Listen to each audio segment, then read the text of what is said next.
Assalamualaikum warahmatullahi wabarakatuh. Saya Ryan Demir Fasya dengan NIM 2210211075. Di sini saya akan melakukan presentasi dari kasus kedua, yaitu pneumonia. Nah, dimulai dari seorang Tuan S, dia berusia 68 tahun. Dia datang dengan keluhan demam tinggi sejak 3 hari yang lalu. Dimana setelah dilakukan anamnesis, dia itu ternyata demamnya itu sering naik turun, tapi suhu maksimalnya 39 derajat. Batuk berdahak ditambah dengan dahaknya kental kuning dan kehijauan, terus juga sesak napas. Dia juga memiliki nyeri kepala, badannya sakit, lemas, mual, nafsu makannya turun, nyeri tenggorok juga, dan juga saturasi oksigennya itu dia turun dari 94 atau 95 sampai ke 87 derajat. Berarti ini juga membutuhkan oksigen secara cepat gitu. Lalu untuk riwayat obatnya itu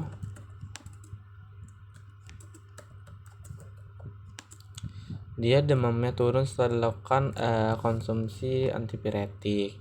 Lalu mengonsumsi antipiretik dan juga obat batuk.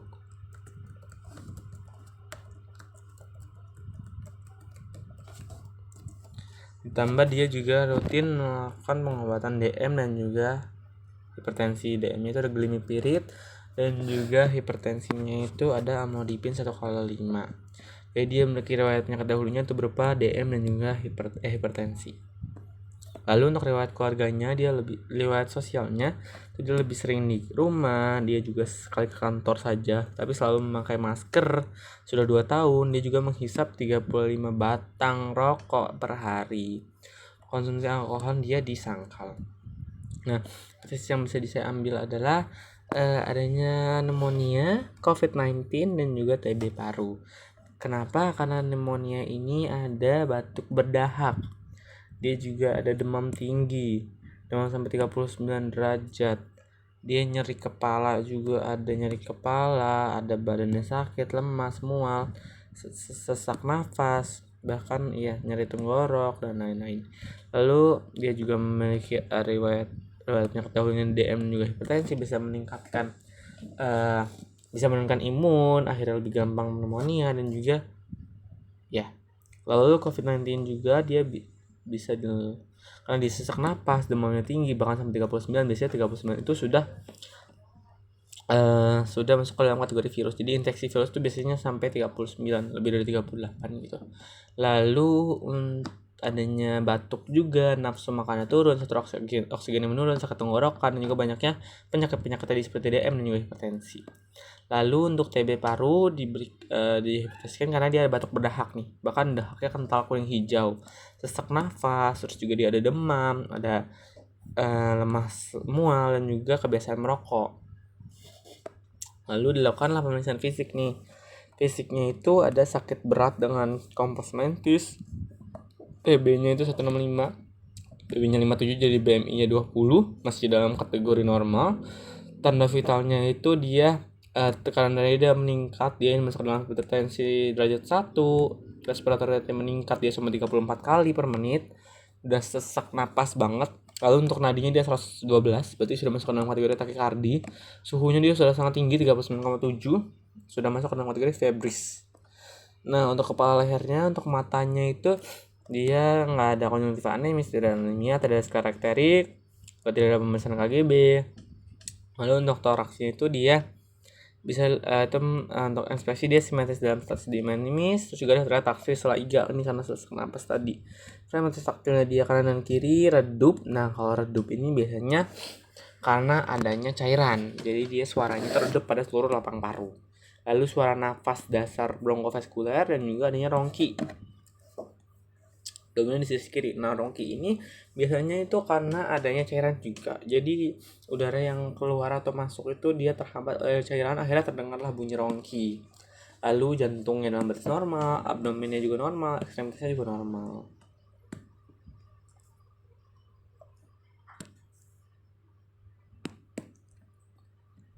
Lalu kita masuk ke bagian penunjangnya nih. Penunjangnya itu dia HB-nya normal, HT-nya juga normal. Leukositnya meningkat nih, berarti adanya tandanya infeksi. Jadi banyak dia lebih dari 10.000. Eritrositnya juga normal, LED-nya dia meningkat. Nah, untuk AGD-nya atau analisis gas darah untuk melihat satur oksigen dan lain-lain, apakah dia ada acidosis atau alkalosis. Untuk pH-nya dia normal, PCO2-nya normal, PO2-nya dia menurun, berarti adanya tanda-tanda pengurangan oksigen juga. HCO3-nya dia normal, saturasi oksigennya dia menurun tapi tidak terlalu menurun, dan juga base excess-nya dia -4. Ditambah dengan ronsen toraksnya dia adanya perselubungan bilateral, jadi di keduanya ada perselubungan. Nah, akhirnya diagnosis yang bisa diambil adalah pneumonia et causa COVID-19 dengan infeksi sekunder bakteri. Pneumonia kenapa? Karena tadi di ronsen tadi, terus juga setelah tadi dilakukan anamnesis, dan juga untuk AGD-nya dia normal, dia adanya strong oksigen, adanya perselubungan ya. Terus juga adanya dia kena pneumonia karena dia redup, perkusi redup, juga auskultasinya dia rongki juga. Nah, COVID-19 karena tadi itu kalau dia adanya, kalau virus dia suhunya tinggi sekali, juga dengan anamnesis tadi. Basis sekunder bakteri karena adanya dahak kuning kehijauan juga. Nah, untuk TB baru kenapa bisa disangkal? Karena tadi tidak ada hemofisis atau batuk berdahak, juga batuknya itu cuman sebentar kan. Biasanya kalau TB itu bisa lebih dari 3 minggu, tidak ada keringat malam juga. Terus juga KGB-nya itu dia tidak membesar. Ya, ronsennya juga tidak ada bercak-bercak, bercak-bercak. Jadi diagnosisnya adalah pneumonia et causa COVID-19 dengan infeksi sekunder. Nah, untuk patofisiologinya itu Tuan S dia berusia 68 tahun, dia memiliki banyak faktor resiko. Yang pertama itu dari usia udah lanjut usia, akhirnya akan terjadi proses degenerasi ya. Jadi salah satu contohnya itu dari pembuluh darah. Jadi pembuluh darah ini sudah tidak elastis lagi, jadi dia lebih kaku, akhirnya lebih gampang untuk vasokonstriksi atau mengecil. Nah, karena vasokonstriksi tadi dia bisa mengakibatkan komorbid tadi, itu berupa hipertensi grade 1. Nah, terus juga riwayat penyakit dahulunya tadi ada hipertensi tadi karena usia dan lain-lain. Terus juga ada adanya DM. Nah, DM ini kalau dia sudah terlalu lama terkena DM, dia bisa mengalami hiperglikemia atau kelebihan glukosa. Nah, karena keduanya tadi dia bisa menyebabkan gangguan dari aktivitas sel imun. Jadi sel imunnya terganggu, jadi dia tidak bisa berfungsi secara normal, akhirnya menurun. Nah, kalau menurun dia lebih gampang untuk patogen masuk, apalagi di saluran pernapasan. Nah, lalu karena dia juga merokok ya sering sekali, akhirnya akan nikotin toksin tadi seperti nikotin dan juga tarnya itu bisa meningkatkan ROS atau reaktif oksigen species. Dia bisa merusak sel-sel, salah satunya di silia sel epitel. Jadi sel silianya yang tadinya panjang dan juga bisa bergerak dengan lentur, akhirnya bisa memendek dan juga mengkaku, dan juga jika sudah parah dia bisa bermetaplasia menjadi sel squamosa. Jadi fungsinya akan semakin menurun, akhirnya patogen lebih gampang untuk masuk nih. Yang pertama itu kita masuk ke bagian infeksi virus dulu, karena iya. Nah, ini bisa lebih gampang yang karena masuk infeksi virusnya akan masuk ke bagian nasal dari hidung, terus juga dia akan berikatan dengan reseptor ACE2 di nasofaring, akhirnya bisa masuk ke saluran pernapasan bawah, akhirnya di sel epitel alveolar. Nah, di sana juga dia masuk nih ke dalam sel, akhirnya dia bereplikasi semakin banyak, akhirnya bisa keluar dari sel. Nah, keluar dari sel ini akan mengeluarkan antigen yang nanti akan ditangkap oleh APC atau antigen presenting cell. APC tersebut nanti akan menuju ke sel berikatan dengan MHC kelas 2, dia akan menuju sel T naif yang akan berubah menjadi sel T helper. Nah, sel T helper 1 akan berubah menjadi sitotoksik CD4+ dan juga CD8+. Dia akan mengeliminasi sel-sel yang terinfeksi, dia akan membunuh sel-sel yang terinfeksi dari virus ini. Lalu sel T helper 2 dia bisa menginduksi sel B menjadi sel plasma. Nah, sel plasma ini dia bisa mengeluarkan antibodi dari antigen tadi. Nah, lalu sel-sel yang terinfeksi juga ini bisa dibantu oleh sel-sel infeksi, dia mengeluarkan interferon gamma untuk melakukan apoptosis kan ya. Jadi dia akan mengaktifasi makrofag akan melakukan fagositosis. Dia juga akan melakukan sitokin proinflamasi yang membantu untuk adanya inflamasi ini untuk menghancurkan virus tersebut. Teman-teman, ada interleukin 6, dia bisa meningkatkan CRP, akhirnya lebih banyak protein, lebih mengendap, akhirnya LED-nya meningkat. Jadi dia lebih mengendap karena ini banyaknya inflamasi. Terus juga TNF alpha ditambah dengan interleukin 1, dia bisa meningkatkan set point dari tubuh melalui PGE2 bisa dari PGE2 dia bisa mengeluarkan set point dari tubuh, akhirnya tubuh mengompensasi dengan demam. Lalu dia juga bisa TNF alpha bisa menginduksi leptin, jadi leptin ini bisa menginhibisi rasa lapar, akhirnya dia nafsu makan akan semakin turun. Nah, lalu juga adanya aktivasi dari metabolisme asam arakidonat. Dia bisa mengeluarkan prostaglandin juga dan leukotriene. Nah, prostaglandin ini dia bisa jika sudah banyak dia bisa memberikan nyeri kepala dan juga mialgia atau nyeri otot. Lalu leukotriene ini dia bisa berikatan dengan otot polos untuk melakukan bronkospasme. Jadi dia akan bronkokonstriksi, jadi lebih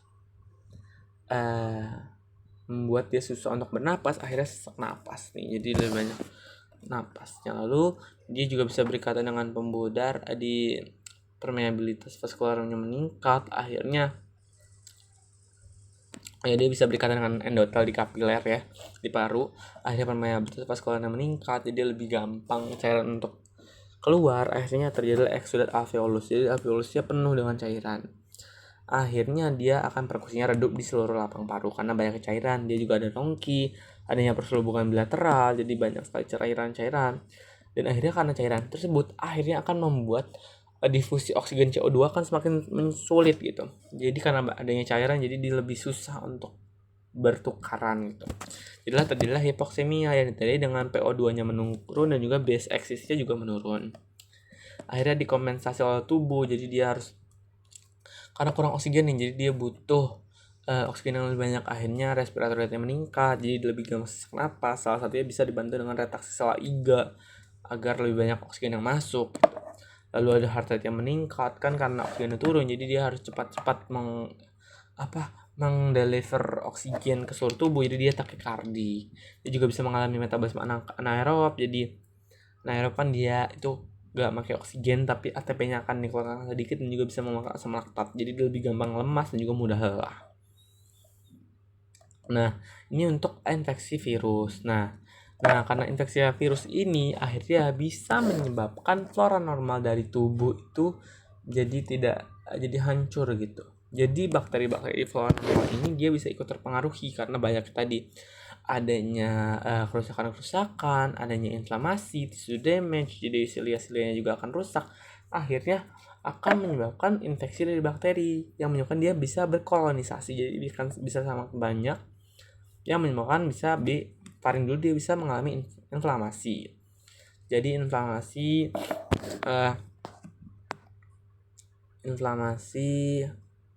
jadi akan datangnya neutrofil akan melawan bakteri tersebut, akhirnya banyak yang mati, membentuklah pus dan juga debris. Ditambah dengan sel Goldberg ini akan mengeluarkan mukus ya untuk menangkap bakteri tersebut, akhirnya banyak sekali mukus dan juga debris dan pus ini akhirnya terjadi dahak kuning kehijauan.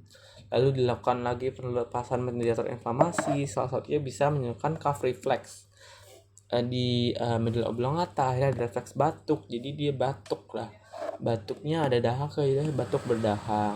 Lalu untuk dia bisa impuls ke nervus vagus, akhirnya dia bisa menyebabkan mual dan juga muntah. Dia juga bisa nociceptor di orofaring itu untuk rasa sakit, akhirnya dia bisa nyeri tenggorok juga.